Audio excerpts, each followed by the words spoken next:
സമാധാനവും സർവ്വനന്മയും. നിങ്ങൾ കേട്ടുകൊണ്ടിരിക്കുന്നത് സായം പോഡ്കാസ്റ്റ് സീരീസിലെ ഒരു എപ്പിസോഡ്. ഞാൻ കപ്പുച്ചൻ സന്യാസ വൈദികനായ ജയന്ത് മേരി ചെറിയാൻ. ശിഷ്യർ അടയാളം ചോദിക്കുന്നു.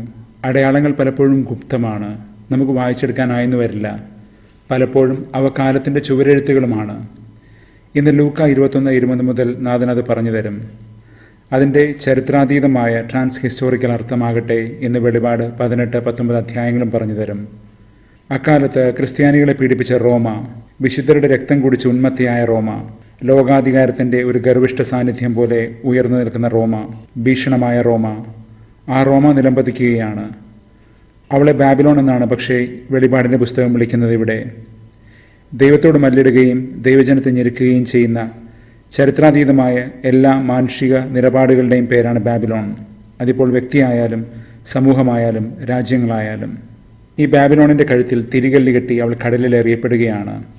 അവൾ ഉണ്ടാക്കി വെച്ച ഇടർച്ചകൾക്കെല്ലാം പരിഹാരമായിട്ട് അവളുടെ സംഗീതങ്ങളും ഭാഷണങ്ങളും കർമ്മഭേരികളും ഒക്കെ നിലച്ചു പോകുന്നു, നിശബ്ദമായി പോകുന്നു. എല്ലാവരെയും വീഴ്ത്തിയ ലോകാധികാരി ഇതാ ഒടുക്കം വീണിരിക്കുന്നു. അവളിൽ നിന്ന് വീണ്ടും വീണ്ടും പുക ഉയരുകയാണ്, നാശത്തിൻ്റെ പുക, സോദോം ഗോമോറയിൽ നിന്ന് ഉയർന്നതുപോലെ. അപ്പോഴാണ് ദൈവത്തിൻ്റെ വിജയം വിളിച്ചോതുന്ന ആ സഹസ്രഘോഷം ശ്ലീഹ കേൾക്കുന്നത്. കുഞ്ഞാടിൻ്റെ വിരുന്നിന് ക്ഷണിക്കപ്പെട്ടവർ അനുഗ്രഹീതർ എന്നൊരു ഘോഷണം കുറിച്ചു വയ്ക്കാൻ ശ്ലീഹായോട് ആവശ്യപ്പെടുന്നുമുണ്ട്. ജെറുസലേമിൻ്റെ പതനം ഇതേ താളഗതിയിലാണ് നാഥനെന്ന് അവതരിപ്പിക്കുന്നത്.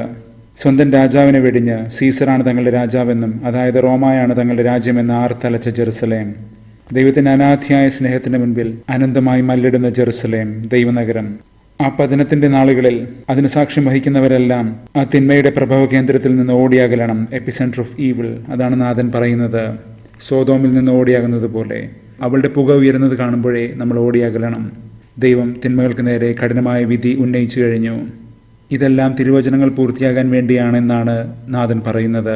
എഴുതപ്പെട്ടവ എന്ന് വാച്യാർത്ഥം ഗെഗ്രാമെന. അന്ന് പീലാത്തോസ് നാഥൻ്റെ കുരിശിൻ്റെ തലക്കെട്ട് കുറിച്ചതുപോലെ അന്ന് അതിൽ പ്രതിഷേധിച്ച് ജെറുസലേമിനോട് അവൻ പറഞ്ഞു, ഞാൻ എഴുതിയത് തന്നെ.